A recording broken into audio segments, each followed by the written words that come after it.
تو یہ حدیث ہمارے سامنے واللہ اعلم، یعنی جب تک تم میں سے کسی کا دسترخوان بچھا رہتا ہے اتنی دیر تک فرشتے اس پر درود بھیجتے رہتے ہیں۔ اور یہ متصل سے ایک اور حدیث پاک ہے کہ مہمان اپنا رزق لے کر آتا ہے اور کھلانے والوں کے گناہ لے کر جاتا ہے، ان کے گناہ مٹا دیتا ہے۔ اب یہ روایتیں ہمارے سامنے، بہت ساری روایتیں میرے اعلیٰ امام اہل سنت نے اپنے اس رسالے میں نقل کی ہیں کہ جس سے لوگوں کو کھلانے پلانے، ان کے ساتھ غمخواری کرنے، ان کے ساتھ بھلائی کرنے کے جو فوائد ہیں، اللہ تبارک و تعالیٰ کی اس میں رضا ہے، اللہ تبارک و تعالیٰ اس سے خوش ہوتا ہے، اللہ تبارک و تعالیٰ کی اس سے رحمت نازل ہوتی ہیں جب انسان اس طرح کے کوئی اقدامات کرتا ہے۔ یعنی اپنے آپ کو مسلمانوں پر پیش کر دے، اپنی جیب ان کے لیے کھولے، اپنا دل ان کے لیے کھولے، اپنا مال ان کے لیے کھولے، کھانے میں ان کے لیے وسعت کرے، پہننے میں ان کے لیے وسعت کرے، پینے میں ان کے لیے وسعت کرے، ان کی حاجتیں، ان کی ضرورتوں کو پورا کرے، راہ خدا عز و جل میں خرچ کرے۔ حافظ ملت کا بھی قول، کچھ اقوال انہوں نے ابھی دیے تھے مجھے ہمارے اسلام شبیر بھائی نے۔ حافظ ملت رحمۃ اللہ تعالیٰ علیہ کا ایک قول بڑا پیارا مجھے بھی ملا کہ آپ لکھتے ہیں کہ دولت خدا کی نعمت ہے، دولت خدا کی نعمت ہے، لیکن اس سے بڑی نعمت راہ خدا میں خرچ کرنا ہے۔ کسی بات ہے، دولت یہ خدا کی نعمت ہے، مگر اس سے بڑی نعمت اس کی راہ میں خرچ کرنا ہے۔ اور منزل یہی کٹھن ہے قوموں کی زندگی میں، جیب سے پیسہ نہیں نکلتا، تنگی کا خوف، مفلسی کا خوف، طرح طرح کے خوف آ جاتے ہیں۔ یاد رکھیے میٹھے اسلامی بھائیوں، یہ راہ خدا عز و جل میں خرچ کرنے والا وہ عمل ہے کہ بندہ قسم کھا لے کہ اللہ کی راہ میں خرچ کرنے سے مال گھٹتا ہی نہیں ہے۔ یہ ہو ہی نہیں سکتا کہ اب اللہ کی راہ میں مال خرچ کرے اور گھٹ جائے۔ مگر یہاں تو میں یہ بات عرض کر رہا ہوں کہ اس سے خود اپنا کتنا بھلا ہے کہ ہم لوگوں کے لیے اگر وسعت کرتے ہیں، راہ خدا عز و جل میں خرچ کرتے ہیں، کھانا کھلاتے ہیں، پانی پلاتے ہیں، ان کی حاجتیں پوری کرتے ہیں، ان کو پہننے کو کپڑا دے دیتے ہیں، ان کی ضرورت کی چیز ان کو مل جاتی ہے، جس چیز کی وہ چاہت کرتا ہو اگر وہ کھانا اس کو مل جائے تو خود اس بندے کو کتنا ثواب ملتا ہے۔ اور جہاں چاہے سب لوگ مل کر کھانا کھائیں، جیسے ہمارے ہاں 11ویں شریف کی نیاز ہے، 11ویں شریف کی جب نیاز ہوتی ہے، 11ویں شریف کے لیے جب لوگ جمع ہوتے ہیں کھانا کھاتے ہیں، غوث کی 11ویں ہے، خواجہ کی 6ٹی ہے، میرے خواجہ غریب نواز رحمۃ اللہ تعالیٰ علیہ، داتا صاحب گنج بخش علی حجویری کی ایصال ثواب کے لیے کوئی نیاز کر رہا ہے، کوئی بزرگوں کی نظر نیاز کرتے رہتے ہیں۔ اور خود ہمارے آقا صلی اللہ علیہ وسلم کا جشن ولادت آ رہا 12ویں میں، خوب عاشقان میلاد لنگر پر لنگر، لنگر پر لنگر، لنگر پر لنگر کرتے ہیں، راہ خدا عز و جل میں خرچ کرتے ہیں، کھاتے ہیں، کھلاتے ہیں۔ اسی طرح 10 محرم الحرام کو اپنے گھر میں وسعت کرتے ہیں، کھاتے ہیں، کھلاتے ہیں، کھچڑا پکاتے ہیں، نظر نیاز کرتے ہیں، اور جو نظر نیاز کے شرعی تقاضے ان کو پورے کرتے ہیں، حقوق عامہ تلف نہیں کرتے، حلال اور مطلب کہ حقوق عامہ تلف نہیں کرتے، اور اس طرح یہ تقاضے پورے کرتے ہیں۔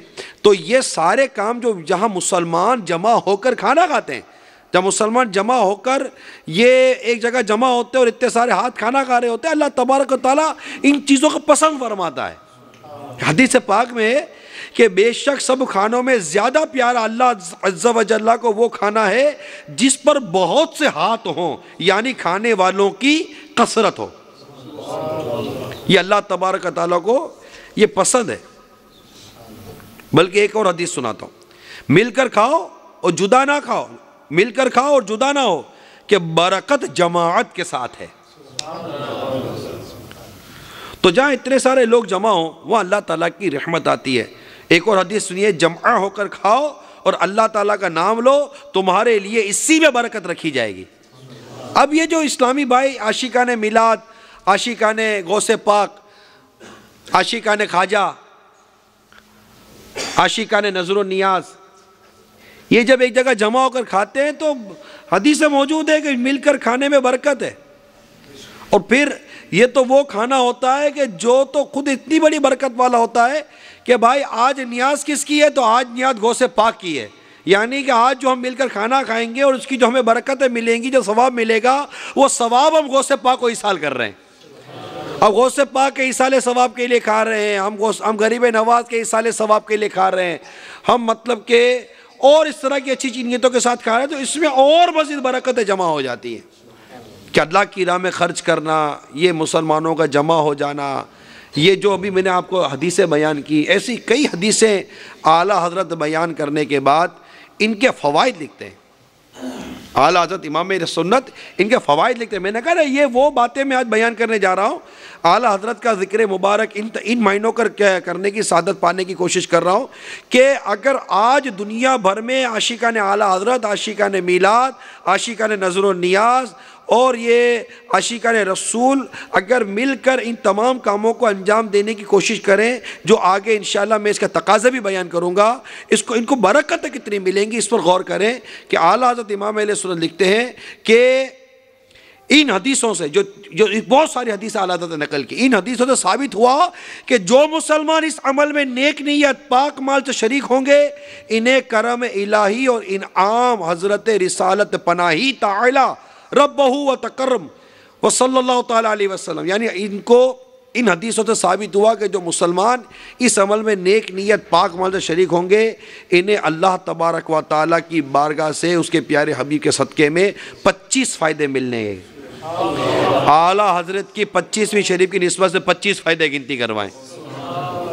نمبر 1، بِإِذْنِهِ تعالیٰ، یعنی اللہ تعالیٰ کے مرضی سے، اللہ تعالیٰ کی رضا سے، اللہ تعالیٰ کی مرضی سے بِإِذْنِ تعالیٰ بری موت سے بچیں گے۔ کتنا بڑا انعام ہے، بِإِذْنِ تعالیٰ بری موت سے بچیں گے۔ اور اس عنوان پر اعلیٰ حضرت نے اس رسالے میں 9 حدیثیں لکھی ہیں۔ نمبر 2، ان کی گنتی بڑھے گی۔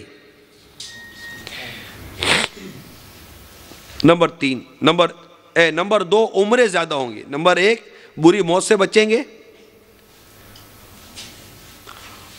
نمبر 1، بری موت سے بچیں گے، اس پر 11 حدیثیں، 70 دروازے بری موت کے بند ہوں گے۔ نمبر 2، عمریں زیادہ ہوں گی۔ نمبر 3، ان کی گنتی بڑھے گی۔ نمبر 4، رزق کی وسعت، مال کی کثرت ہوگی جو ان حدیثوں پر عمل کرے گا۔ نمبر 5، خیر و برکت پائیں گے۔ نمبر 6، آفتیں بلائیں دور ہوں گی۔ نمبر 7، ان کے شہر آباد ہوں گے۔ نمبر 8، شکستہ حالی دور ہوگی۔ نمبر 9، خوف اندیشہ زائل اور اطمینان خاطر حاصل ہوگا، یعنی جو خوف ہوتا ہے نا، ڈر خوف، یہ ختم ہو جائے گا اور دل کو اطمینان نصیب ہو جائے گا۔ اور اس پر اعلیٰ حضرت 19 حدیث نقل کی ہیں، 19ویں حدیث اس پر تھی، خوف اندیشہ زائل اور اطمینان خاطر حاصل ہوگا، مدد الہی شامل حال ہوگی، رحمت الہی ان کے لیے واجب ہوگی، فرشتے ان پر درود بھیجیں گے، رضا الہی کے کام کریں گے، غضب الہی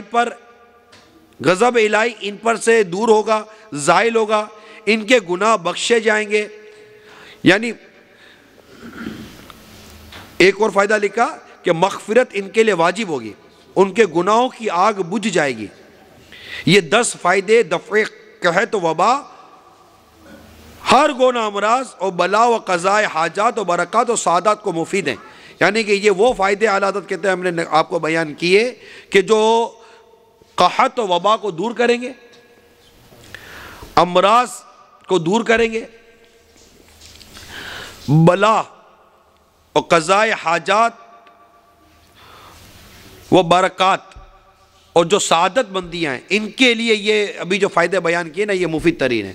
آگے اعلیٰ حضرت لکھتے ہیں، خدمت اہل دین میں صدقے سے بڑھ کر ثواب پائیں گے، غلام آزاد کرنے سے زیادہ اجر ملیں گے، ان کے ٹیڑھے کام درست ہوں گے، آپس سے محبتیں بڑھیں گی، جو ہر خیر و خوبی کی وہ کیا کہتے ہیں کہ ان کے پیچھے ہر خیر و خوبی ان کے پیچھے چلتی ہے، کہ جب مسلمانوں میں اتفاق ہو نا، آپس میں محبتیں ہوں تو خیر و خوبیاں پھر پیچھے پیچھے آتی ہیں. جب آپس میں اتفاق ختم ہو جائے، آپس میں محبت ختم ہو جائے تو خیر و خوبی اٹھ جاتی ہے. جہاں مسلمانوں میں اتفاق ہوگا آپ دیکھیے گا خیر و خوبی ہوگی. جس گھر میں اتفاق ہوگا وہ خیر و خوبی ہوگی. جو بھائیوں میں اتفاق ہوگا خیر و خوبی ہوگی. دو پارٹنروں میں اتفاق ہوگا خیر و خوبی ہوگی. میاں بیوی میں اتفاق ہوگا خیر و خوبی ہوگی. اسی طرح ایک محلے میں، ایک شہر میں جب مسلمانوں میں اتفاق ہوگا تو خیر و خوبی ہوگی. تو جو یہ صدقہ خیرات، کھلانا پلانا، یہ جو کچھ ابھی بیان ہوا حدیثوں میں، جو کچھ یہ کرتے ہیں تو اللہ تبارک تعالیٰ کرم سے ان کی آپس میں محبتیں بڑھیں گی. بھائی جب آپ 4 آدمی کو جمع کر کے کھلاؤ گے تو جو کھلائے گا آدمی اسے محبت نہیں کرے گا. جب مل کر کھائیں گے پئیں گے محبت نہیں کریں گے. اور یہ وہ چیز ہے جو تمام خوبیوں کی اصل ہے. اس کے پیچھے پیچھے ساری اچھائیاں چلتی ہیں. تھوڑے مال میں، تھوڑے سے خرچ میں بہتوں کا پیٹ بھرے گا. یہ تنہا کھاتے تو زیادہ خرچ ہوتا. اللہ عز و جل کے حضور درجے بلند ہوں گے. اللہ تعالیٰ فرشتوں سے ان کے ساتھ مباحات فرمائے گا، یعنی ان پر فخر فرمائے گا. اللہ تعالیٰ روز قیامت دوزخ سے امان میں رہیں گے. آخرت میں احسان الہی سے بہرہ مند ہوں گے، یعنی فائدہ اٹھائیں گے. نہایتی مقاصد اور غایت مرادات ہے یہ کہ اللہ تبارک و تعالیٰ کے احسانات سے فائدہ اٹھائیں گے. یعنی یہ کسی بندے کے مقصد کی انتہا ہے کہ مجھے اللہ تعالیٰ کی رحمت سے حصہ مل جائے. اور پھر لکھتے ہیں اعلیٰ حضرت، خدا نے چاہا تو اس مبارک گروہ میں ہوں گے جو نبی پاک صلی اللہ تعالیٰ علیہ وسلم کی نال اقدس کے تصدق میں سب سے پہلے داخل جنت ہوگا.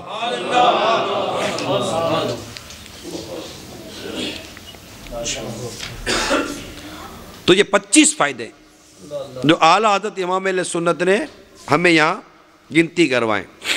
اب آخر میں آتا ہوں میں ان تمام کام کو کرنے کے تقاضے کیا ہیں، کیسے کرنے یہ کام. تو اعلیٰ حضرت لکھتے ہیں اسی رسالے میں، سب سے پہلے تصحیح نیت، یعنی اپنی نیت درست کرے کہ آدمی جیسی نیت ہوتی ہے آدمی کی ویسا ہی پھل کھاتا ہے. نیک کام کیا اور نیت بری تو وہ کچھ کام کا نہیں. نیک کام کیا نیت بری تو وہ کچھ کام کا نہیں. کہ انما الاعمال بالنیات، اعمال کا دار و مدار یہ نیتوں پر ہے. تو لازم کہ ریا، یعنی یہ جو کھلانا پلانا، مسلمانوں کی مدد کرنا، صدقہ خیرات کرنا، جو کچھ ہم سن رہے ہیں، اگر یہ تو جو کچھ کرنا ہے تو یہ کام ریا یا ناموری، شہرت، دکھاوا، اپنی نیکی، اپنی پرہیزگاری، لوگوں کی واہ واہ چاہنے کے لیے، لوگوں کی تعریفیں سننے کے لیے، اس کے لیے نہیں کرے. تو اگر یہ اعلیٰ اغراض فاسدہ، یعنی یہ اگر برباد کر دینے والی غرض اگر اس میں ہوئی، یعنی یہ برے مقاصد اگر اس میں ہوئے تو کوئی فائدہ نہیں ہوگا. کہ کام ہونا اللہ کی رضا کے لیے چاہیے. اور اگر یہ کام اس لیے کیے کہ ریاکاری ہو، دکھاوا ہو، یہ سب تو اعلیٰ تو فرماتے الٹا نقصان ہوگا. فائدہ دور کی بات ہے. ہم لوگ کرتے ہیں بعض اوقات اور ہم کہتے ہیں یار اتنا سنا تھا فائدہ تو ہوا نہیں. تو اب فائدہ ہوا نہیں تو یار یہ کام کو بولنے کے بجائے اپنی نیت کو کیوں نہیں دیکھتے کہ میری نیت کیا تھی، میں نے یہ کام کیا اس کے تقاضے پورے کر کے کیے. اگر کام میں نے تقاضے پورے کر کے کیے ہیں انشاءاللہ ضرور فائدہ ہوگا. اسی طرح دوسرا اعلیٰ حضرت لکھتے ہیں صرف اپنے سر سے بلا ٹالنے کی نیت نہ کریں کہ یار اپنے اوپر آئی ہوئی ہے تو چلو یہ کام کر لو تو اپنے سر سے بلا ٹل جائے گی.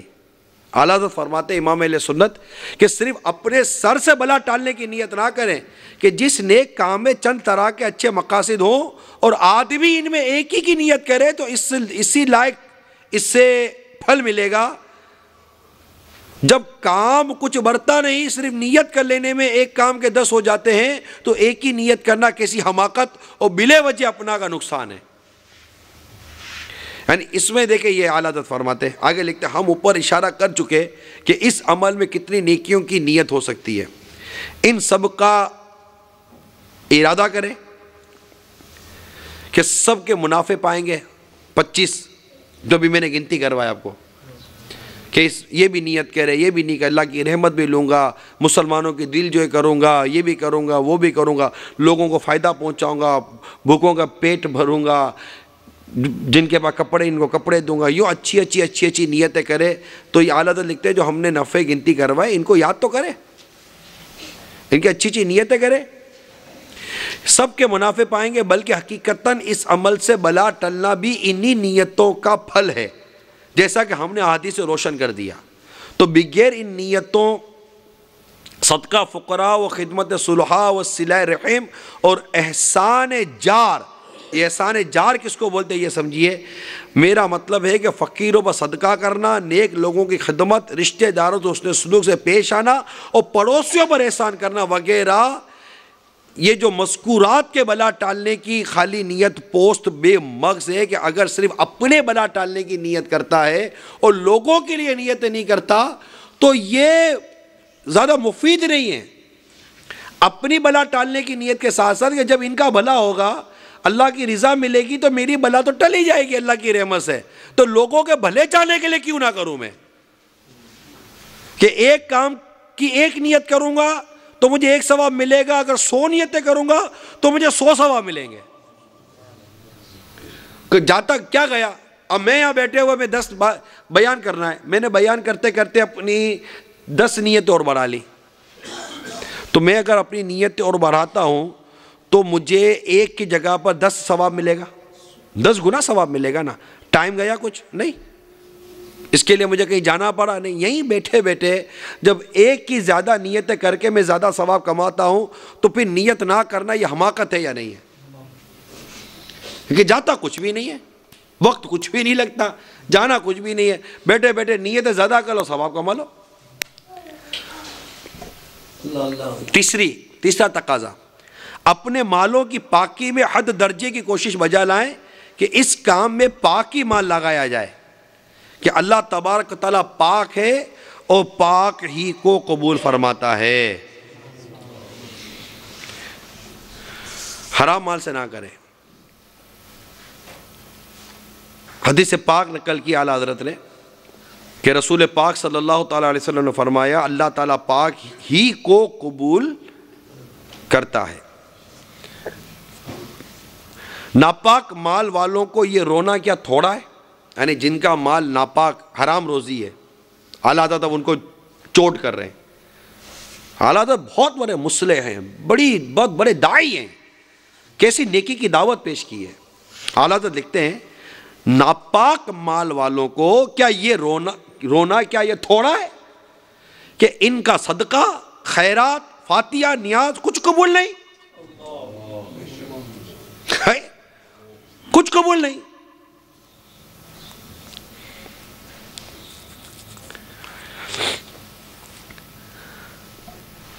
ایک اور تقاضا، خبردار ہرگز، اب بڑی توجہ سے سنیے گا، یہ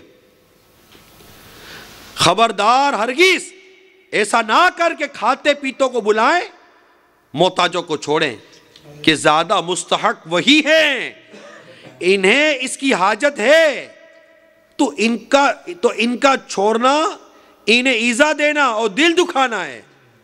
مسلمانوں کی دل شکنی معاذ اللہ وہ بلائے عظیم ہے کہ سارے عمل کو خاک کر دے گی۔ یہ اعلیٰ حضرت نے کتنا پیارا مدنی پھول دیا کہ یہ جو تم کھلا پلا رہے ہو لوگوں کو، تو اس میں ایسا نہیں کہ کھاتے پیتوں کو بلا، سیٹھ صاحب آئیے سیٹھ صاحب، ارے حاجی صاحب آپ تو آئیے، اور غریب محتاج اس کو باہر بیٹھا، ارے بھائی اس کو باہر بیٹھا یار، یہ کہاں غریب مسکین اندر آ گیا ہے۔ کھاتے پیتوں کو بلاؤ اور محتاجوں کو بھگاؤ۔ اعلیٰ حضرت فرماتے ہیں خبردار ہرگز ایسا نہ کر کہ کھاتے پیتوں کو بلائیں، محتاجوں کو چھوڑیں، کہ زیادہ مستحق وہی ہیں، اور انہیں اس کی حاجت ہے، تو ان کو چھوڑنا، انہیں ایذا دینا اور دل دکھانا مسلمانوں کی، ان کو چھوڑنا، ان کو ایذا دینا، یہ ان کا دل دکھانا ہے، مسلمانوں کی دل شکنی معاذ اللہ وہ بلا عظیم ہے کہ سارے عمل کو خاک کر دے گی۔ ایسے کھانے کو حضور صلی اللہ تعالی علیہ وسلم نے سب سے بدتر کھانا فرمایا کہ پیٹ بھرے بلائے جائیں جنہیں پرواہ نہیں، وہ بھوکے چھوڑ دیے جائیں جو آنا چاہتے ہیں۔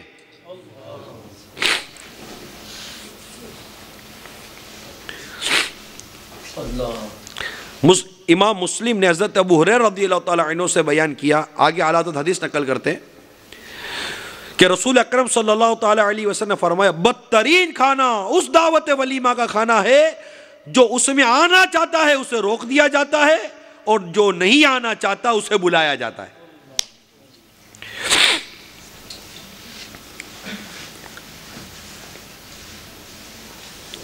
اسی طرح طبرانی نے کبیر، اسی طرح ایک اور روایت اعلیٰ حضرت آگے نقل کرتے ہیں کہ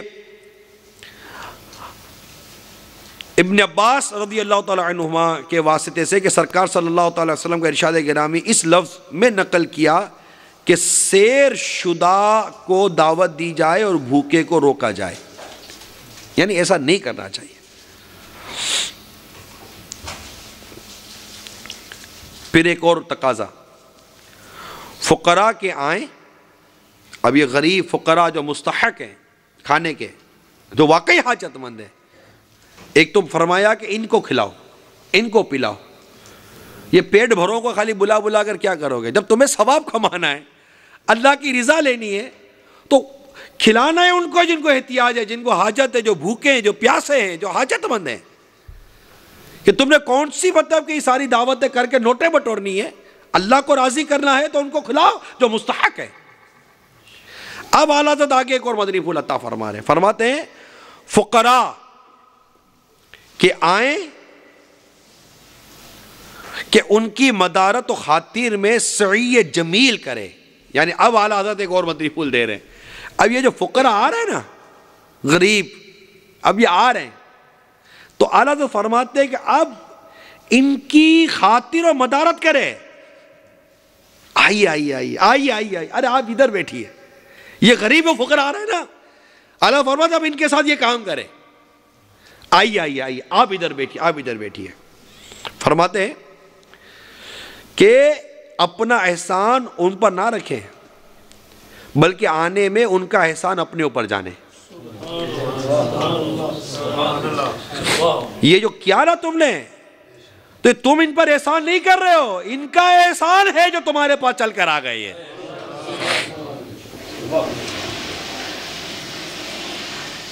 کہ وہ اپنا رزق کھاتے۔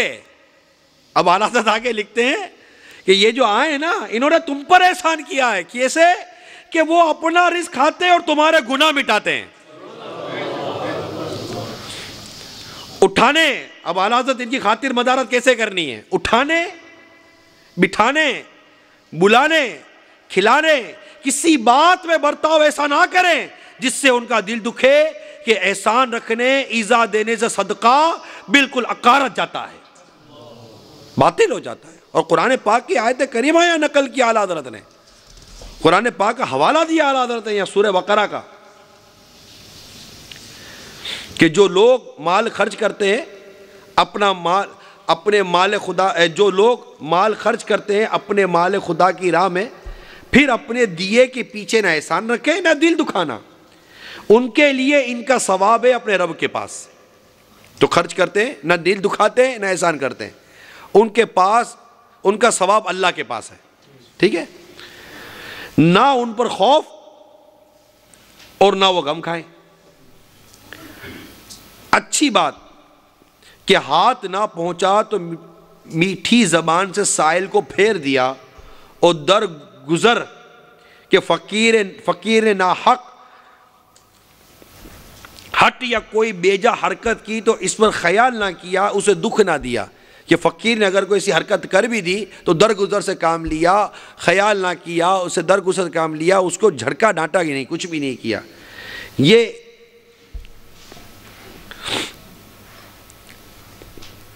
یہ اس خیرات سے بہتر ہے جس کے پیچھے دل ستانا اور اللہ جس میں دل ستانا ہو. یعنی یہاں اعلیٰ حضرت یہ فرما رہے ہیں کہ کسی کا دل دکھانا ہے نا، یہ جو خیرات کیا نا، تو اب تمہیں جو دل دکھا دیا، اچھا تھا کہ تم خیرات نہ کرتے. یہ دل دکھانا یہ غلط ہے، خیرات نہ کرنی چاہیے تھی. کہ خیرات کر کے دل دکھانا کیسا.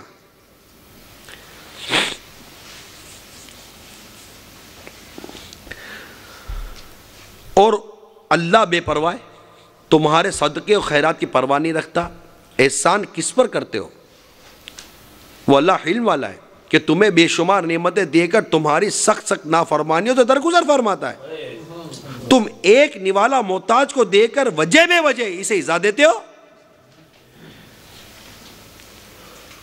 یا ایھا الذین آمنوا لا تبطلوا صدقاتکم بالمن والاذی. اے ایمان والو، اپنی خیرات اقارت یعنی برباد نہ کرو احسان رکھنے اور دل ستانے سے، دل دکھانے سے. اس کی طرح جو مال خرچ کرتا ہے لوگوں کو دکھاوے کو کہ اس کا صدقہ سرے سے اقارت ہے. تو یہاں پوری اعلیٰ حضرت کی جو وضاحت ہے، اس کا خلاصہ جو یہ سمجھ میں آتا ہے کہ فقراء اور مساکین آئیں، غریب جن کو ضرورت ہے وہ آئیں، ان کی خدمت کرے، ان کو عزت دے، ان کو مقام دے، اور ان کو بڑا مطلب مان و منصب کے ساتھ ان کو بٹھائے، ان کو کھلانے پلانے میں ان کی خوب مہمان نوازی کرے جیسے ہم کرتے ہیں عام لوگوں کے ساتھ، ان کی کرے، اور ان کو ایذا نہ دے، ان کو تکلیف نہ پہنچائے. کہ ایذا اور تکلیف دینے سے اچھا تھا خیرات ہی نہ کرتا، کیونکہ ایذا اور تکلیف دینے سے یہ صدقہ و خیرات یہ باطل ہو جاتا ہے، ضائع ہو جاتا ہے. حالات لکھتے ہیں ان سب باتوں کے لحاظ کے ساتھ اس عمل کو ایک ہی بار نہ کریں، بار بار بجا لائیں کہ جتنی کثرت ہوگی اتنی ہی فقراء غرباء کی منفعت یعنی فائدہ ہوگا، اتنی اپنے لیے دینی اور دنیاوی اور جسمی اور جانی رحمت و برکت اور نعمت و سعادت ہوگی، خصوصاً ایام قحط. تو جب تک عیاذ باللہ قحط رہے روزانہ ایسا ہی کرنا مناسب کہ اس میں نہایت آسانی طور پر غربا مساکین کی خبر گیری ہو جائے گی، اپنے کھانے میں ان کا کھانا بھی نکل جائے گا، دیتے ہوئے نفس کو معلوم بھی نہ ہوگا، اور جماعت کی وجہ سے 100 کا کھانا 200 کو کفایت کرے گا. تو یہ اعلیٰ حضرت امام اہل سنت کا جو پورا ایک رسالہ ہے میرے ہاتھ میں، اس میں سے مختلف مقامات سے مدنی پھول لے لے کر میں نے آپ کی طرف بڑھانے کی کوشش کی ہے، تاکہ ہمارے اسلامی بھائیوں میں راہ خدا عز و جل میں خرچ کرنے کا جذبہ بڑھے، خیرات کرنے کا جذبہ بڑھے، کہ اللہ کی راہ میں خیرات کرنا چاہیے، اللہ کی راہ میں دینا چاہیے، غریبوں، مسکینوں، حاجت مندوں، محتاجوں پر خرچ کریں. یاد رکھیے ایک یہاں پر ایک سادہ پانی چاہیے تھا، یہاں پر ایک بات کا ازالہ کر دو. ایک غلط فہمی ہے ایک ہمارے معاشرے میں، مجھے دے دیں. جزاک اللہ.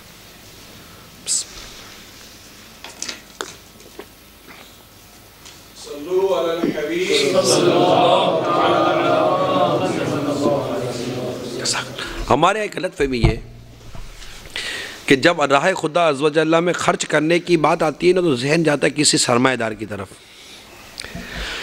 راہ خدا میں خرچ کرنے کا تعلق یہ سرمایہ داری سے نہیں ہے، راہ خدا میں خرچ کرنے کا تعلق یہ دل سے ہے.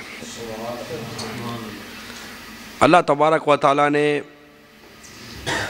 آپ کو جو مال دیا، کیا آپ اس میں سے کوئی 2 5 10 یہاں ڈالر چلتے ہیں، ہانگ کانگ ہے، اور یہاں ڈالر کی کیا ریٹ ہے؟ 11 روپیہ ریٹ ہے. امریکن ڈالر شاید اس وقت 90 روپے کا ہے نا، تو یہاں 11 روپے ریٹ ہے. یہاں جو آپ کماتے ہیں میں نہیں کہتا کہ سارے امیر ہیں، لیکن کیا اتنا بھی نہیں ہوتا کہ 10 20 50 100 ڈالر ہم اللہ کی راہ میں خرچ کر سکے مہینے کے؟ 200-500 ڈالر ہم اللہ کی راہ میں مہینے خرچ کر سکیں؟ یاد رکھیے، اللہ کی راہ میں خرچ کرنے سے مال گھٹتا۔ کسان کو دیکھا ہے آپ نے، اپنی تمام پونجی جمع کرتا، بیج خریدتا، بیج خرید کر زمین میں دفن کر دیتا ہے، اب جو اس کے معاملات ہیں وہ پورے کرتا ہے، نتیجہ اللہ کے حوالے کر دیتا ہے۔ اللہ تعالیٰ بارش بھیجتا ہے، ہوا بھیجتا ہے، روشنی بھیجتا ہے، یہ ساری چیزیں اللہ تعالیٰ اس کو عطا کرتا ہے، اس سے اس کو فصل ملتی ہے، جب فصل ملتی ہے اور جب وہ بیچتا ہے تو جتنے کے دانے خریدتے تھے اس سے زیادہ اس کو اللہ تعالیٰ آمدنی عطا فرما دیتا ہے۔ یہ ٹھیک ہے نا؟ اس نے کھیتی باڑی کی تھی۔ یہ کیسے ہو سکتا ہے کہ آپ اللہ کی راہ میں خرچ کرو اور آپ کا مال گھٹ جائے؟ یہ ہو ہی نہیں سکتا کہ جو اللہ کی راہ میں ایک دیتا ہے اللہ تعالیٰ اس کی مثل اسے 10 گنا عطا فرماتا ہے۔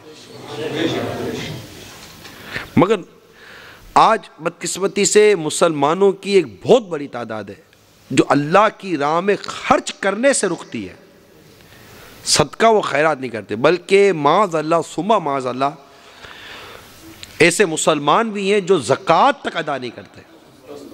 بدقسمت ہے وہ شخص جسے اللہ تعالیٰ نے اتنا مال دیا کہ اس پر زکوٰۃ فرض ہو گئی اور وہ اللہ کے دیے ہوئے مال کو فرض ہونے کے باوجود اللہ کی راہ میں خرچ نہیں کرتا۔ یہ مال قیامت کے دن اس پر سانپ بچھو اور نہ جانے کیا کیا بن کر مسلط کیا جائے گا، اور ڈرتا نہیں اللہ سے۔ ساتھ ہی صدقہ و خیرات الگ ہے، نفلی صدقات نفلی خیرات یہ الگ ہے، وہ تو فرض تھا، دینی تھی زکوٰۃ، فرض تھا زکوٰۃ تو دینی ہے، اور اس میں ہم چھپا کر دیتے۔ کوئی گورنمنٹ کا معاملہ تھوڑی ہے یہ کہ آپ نے گورنمنٹ کو زکوٰۃ اور ٹیکس چھپا کر دے دیا، آمدنی چھپا دی، کروڑ روپے کی آمدنی ہے، 10 لاکھ دکھا کر آپ نے ٹیکس اس کے ساتھ پیمنٹ کر دیا، گورنمنٹ چپ ہو کر بیٹھ گئی۔ گورنمنٹ تو آپ کے پیپر کو دیکھ رہی ہے، پیپر کو دیکھ کر مانتی ہے نہیں مانتی وہ گورنمنٹ کا معاملہ ہے، مگر زکوٰۃ آدھی دے کر، زکوٰۃ پوری نہ دے کر، زکوٰۃ میں ڈنڈی مار کر تم دھوکہ کس کو دے رہے ہو؟ اللہ کو۔ اللہ نہیں جانتا کہ تم پر کتنی زکوٰۃ فرض ہے؟ اللہ تو جانتا ہے نا کہ تم پر کتنی زکوٰۃ فرض ہے، اور تم نے اللہ کو دھوکہ دیا اور بقیہ مال بچا لیا، بقیہ مال روک لیا، بلکہ زکوٰۃ بھی ادا نہیں کرتے، سانپ بن کر بیٹھے اپنے مال کے اوپر کہ یہ مال قیامت کے دن